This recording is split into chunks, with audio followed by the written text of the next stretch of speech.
Hi everybody, Tim Hughes here. I'm the CEO and co-founder of DLA Ignite. With me today, I've got Jim Macleod, and we're going to be talking about his new book. And his new book is called The Visual Marketer. Jim, before you introduce yourself, I want to say I really enjoyed it because you're a designer, and I don't know anything about design. And what you do in the book is you've taught me all about design. So I see things completely differently. So I have said to you that the book has changed my life. It has changed my life because I see things differently. Right. Now you can say, where can people find you? Yeah, first off, thank you for saying that. It means a whole lot. I can be found all over the place at Jim McLeod, most social networks. I am at Jim McLeod, jimmcleod.com. Book.jimmcleod.com is where people can find the visual marketer. And it's anybody can that's read the book, it can feel free to reach out to me and ask any follow-up questions. As I said, I really enjoyed it. I mean, as we were saying before we went live, there's some things I kind of know about design, which I've picked up as we go along. But what it does is it basically brings them together, explains a whole bunch of things that I didn't know. But also it does it in a very simplistic, you know, way, which I think for any marketer should read it because I think there's a certain amount of incremental gain in terms of, you know, you're not saying you need to be doing marketing differently. You're saying what you need to be doing is doing marketing the same way you're doing it, but here's a way to make you a little bit better. Would Yeah, the book was written for marketers and it's not written for designers. And what I wanted was marketers to kind of know the basics of design if they don't have that background, that formal education that I had had or the years of experience. Because marketers are being expected to do more and more on their own these days. Whether it's generative AI or Canva, they're just kind of given the tools and say, go create something good. And good is the best that they're getting because they don't have the basic foundations of design. So this book hopefully tries to lay that out for them. and in terms of the inspiration behind it, that's really what it's about, isn't it? Yeah, because a couple years ago, I started a newsletter. Once I saw the rise in I started a newsletter called After Design, Mm. which was to help designers learn how to adapt to an AI world because AI is going to consume some of their jobs and they're going to need to pivot into different careers. And then all of a sudden I realized that all those jobs that are going away from designers, all that work has to go to someone and it's going to the marketers. So now that the marketers are expected to do more with less, and now they're expected to be designers too, they don't have the proper background or foundations for it. So this book teaches them that. So you talk in the book about it being a crash course in terms of design. What three skills would you expect marketers to walk away with from the book? The main things that people need to understand about design is visual hierarchy.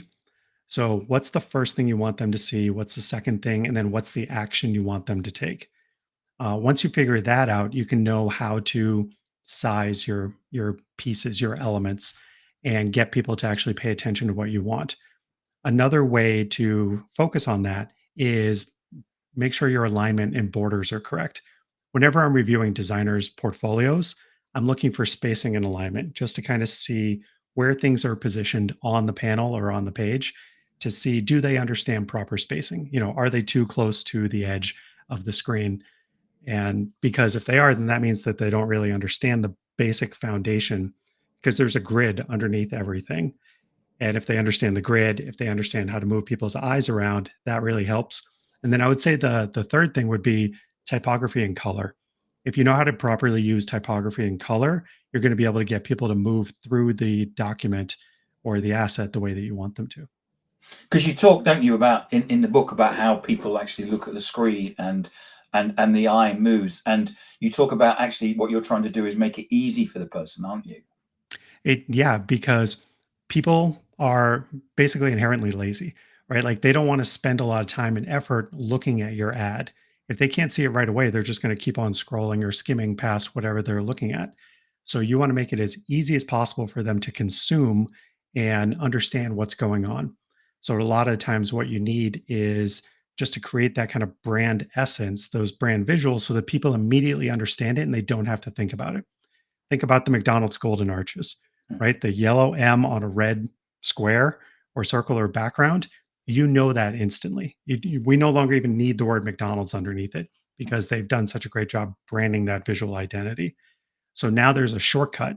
And anytime people see that, they can kind of skim by it because their brain already knows what they're looking at. And then they can get straight to the message and then to the CTA.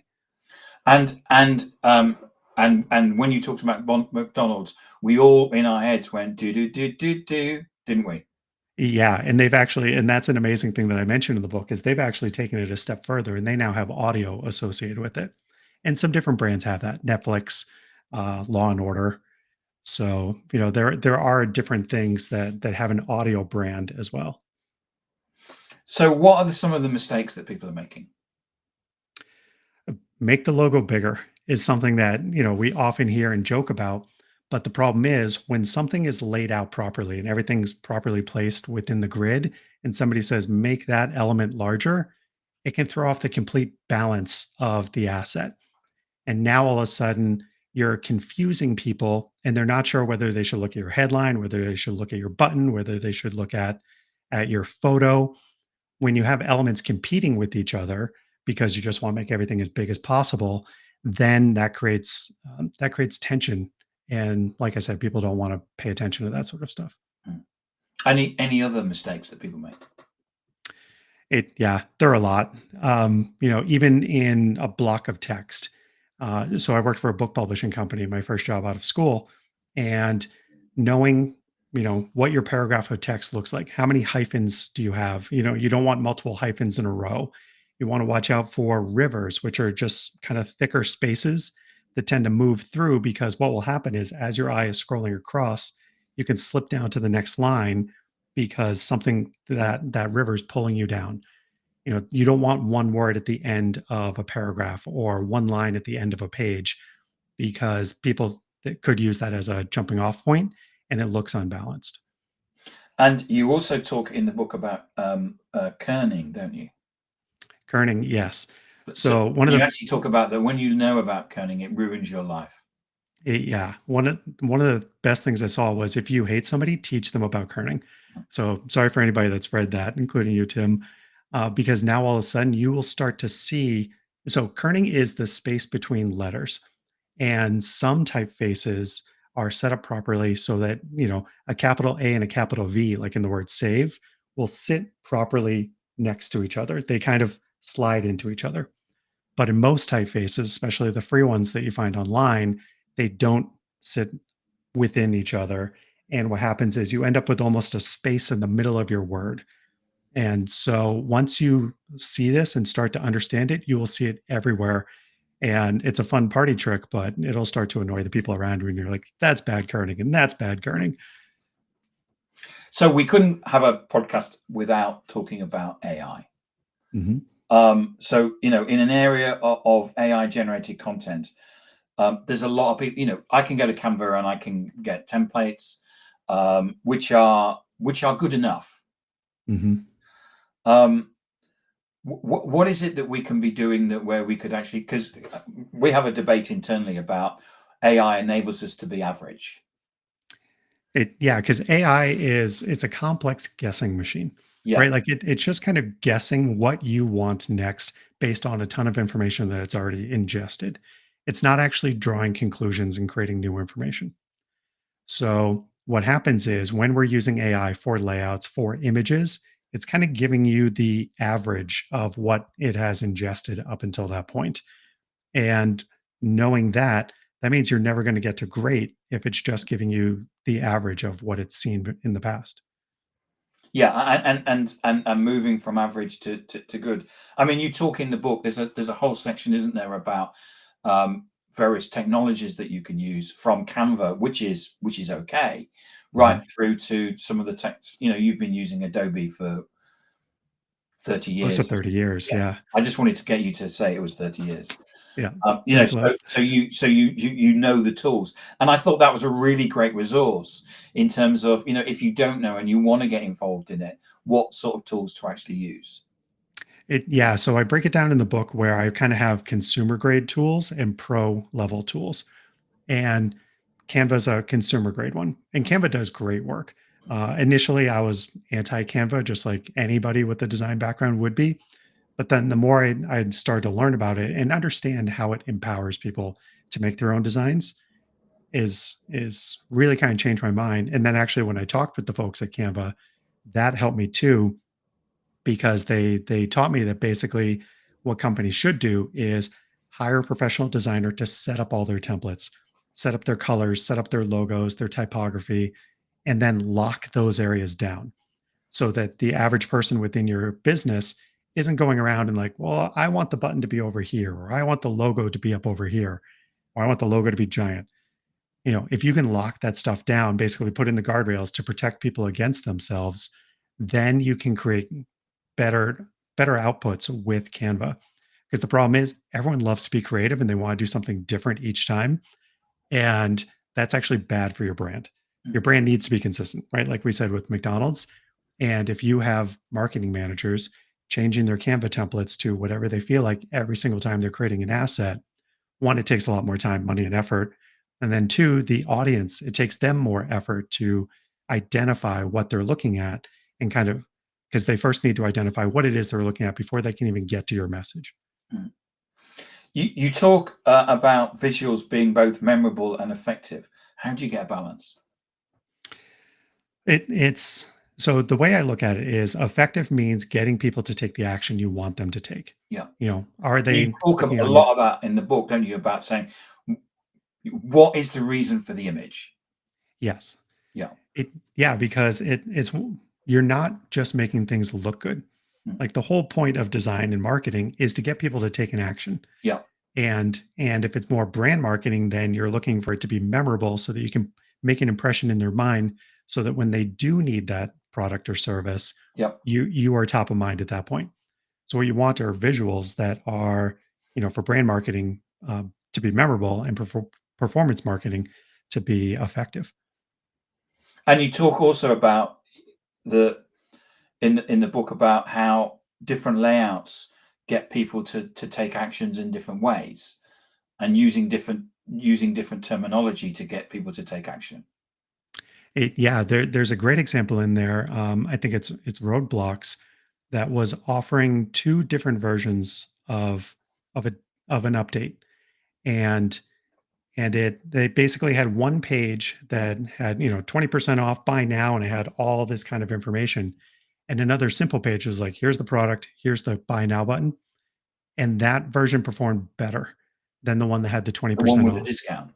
Yeah, because it was simple. You weren't throwing everything at the person. There's a great quote that says, "Design it's not about what you can add; it's what you can take away, because you want to take away as much as possible and still be effective." And so that's why, like the book cover, there's no image on the book cover. Mm. It's the title, the subhead, my name, and the forward by Mark Schaefer line. Mm. That's it, because I didn't want to distract people with it. Like, here's what it is, here's how it'll help you, and here's who it's by. Yeah, and I've seen I've seen, and I can't remember whether it was in your book or not, um, where buy now buttons are instead of saying buy now, it says start your journey or something like that. And It just by changing that terminology, it gets a different response. Yes. Yeah, so it's that you can do different things to try to encourage more people to get active with what you're trying to do. It once it turns into like a choose your own adventure type thing, that it kind of activates a different part of the brain where it's like, oh, this sounds like fun. This sounds like something I want to do rather than now I have to buy money. Now I have to spend money in order to buy this product I need to solve the problem I need. They, it's the whole nobody wants a to buy a drill bit. They just want a 3/4 hole. Mm. Like it's get them to the solution faster, and getting them excited about that is a better way than just give us money. I'm interested when you wrote the book. Um, did you discover anything that you didn't know before? Wh- Chapter 2, the science of seeing, it forced me to go deeper on things I had learned way back in school and throughout the years, Mm. where I actually wanted to get more into the actual biological aspects of how people respond to things. or how babies are just trained from within a, you know, immediately after birth to identify faces Yeah. as a safety area. So there's a lot to the biology part that I hadn't known in the past. You know, there were things like you don't want more than 12 words across in a line because you don't want to tire out your readers as they're reading. You know, you don't put, nobody's read a book that was on, 8.5 by 11 or A4 paper. I'm sorry, I forget what it is in the rest of the world. But nobody reads that far across on your entire page, which is why books are smaller because you don't want them to get tired. So I knew that sort of stuff, you know, how people, how people consume the information, but I didn't understand necessarily the biological impact of how people, like, there are micro reactions to people's faces when they like or dislike things. Mm, And it's completely biological. We have no control over it. Our body just reacts in certain ways. mm. Yeah, when I wrote my last book, I was told by the publisher to write as few words with capital letters.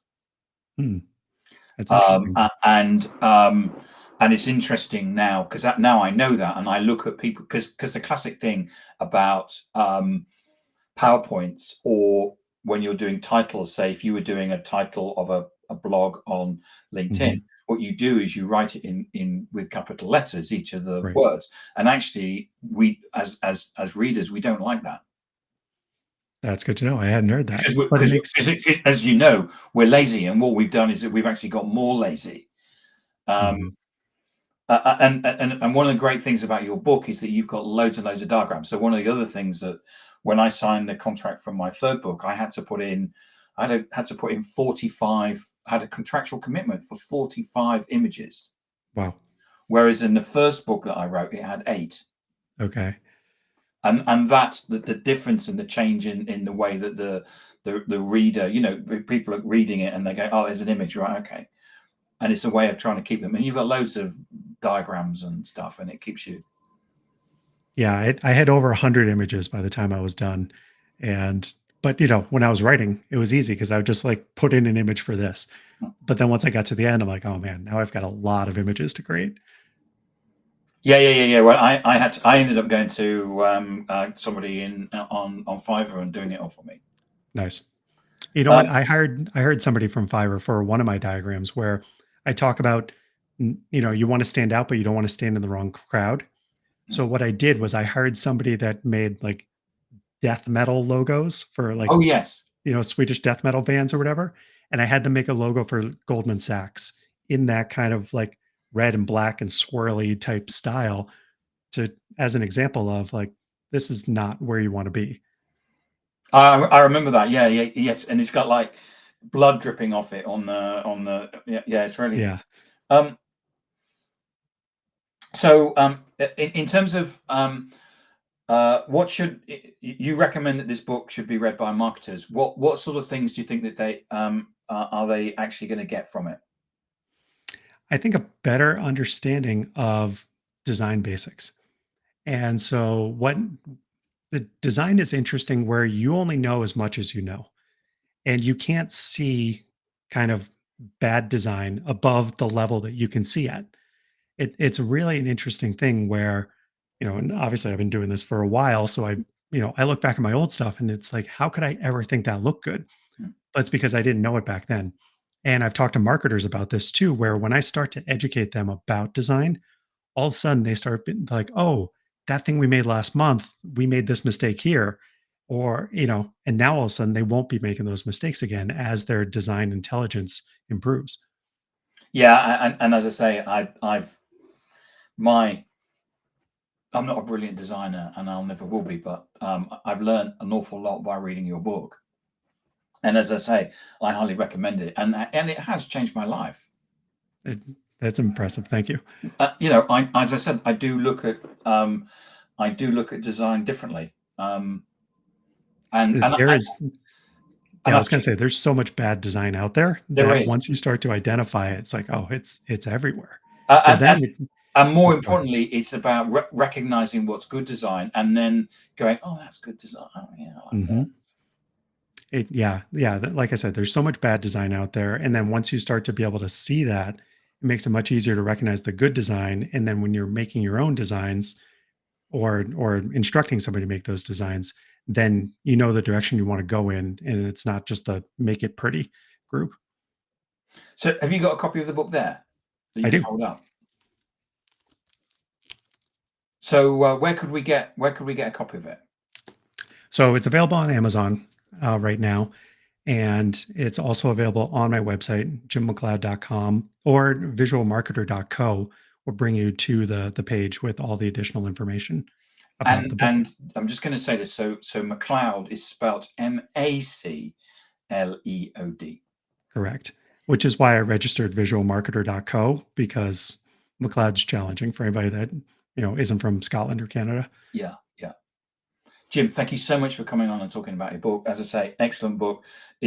I have the best job in the world. Not only do I'm able to read great books, but I'm also able to talk to the author and ask them great questions. Yeah, this was great. Thank you for the time. I really enjoyed it. You're welcome. Thanks, Jim. Thanks for coming. I really appreciate it.